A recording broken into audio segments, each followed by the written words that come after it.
Talagang ibinunyag ngayon or tutuo nga ang mga haka-haka or hula ng mga netizens o lalong-lalo na sa mga fans tungkol sa kanila ni Catherine Bernardo at Alden Richards. Narito ang buong detalye, alamin natin ito.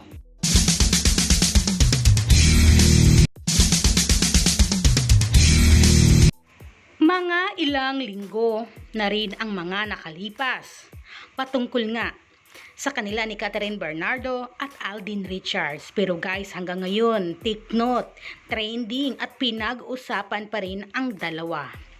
At marami nga ang humuhula at nagsasabi na may part 2 na nga ba ang Hello, Love, Goodbye na inaabangan noon pa.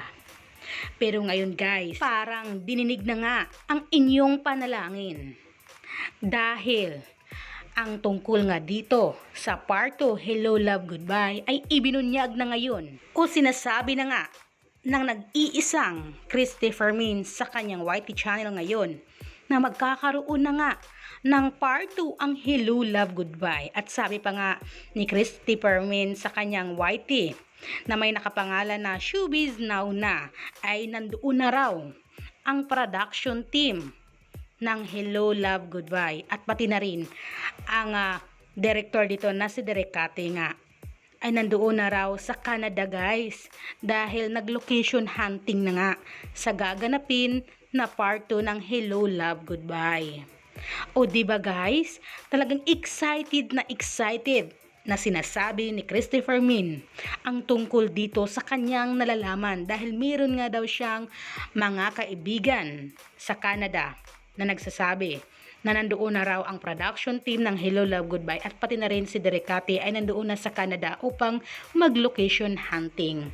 Talagang marami ang excited dito ngayon at natuwa at the same time, lalong-lalo na sa mga nag-aabang sa part 2 nga ng Hello, Love, Goodbye. Marami ang excited talaga dito. O diba? Marami talaga ang nagdasal na sana nga soon ay magkakaroon ng part 2 dahil inaabangan naman talaga natin to guys, ang part 2. Talagang soon ay maging blockbuster movie din ito ulit.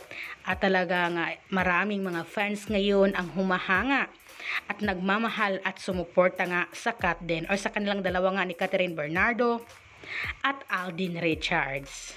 At sana nga guys ay totoo na itong chika na ito ni Christopher Min ngayon patungkol nga sa Kat din or patungkol nga sa part 2 ng Hello, Love, Goodbye. O ayun guys yung balita ko ngayon ay galing lang po ito kay Christopher Min sa kanyang YT channel na may nakapangalan na Showbiz Now na. Kaya malay nyo diba totoo? Comment down below guys.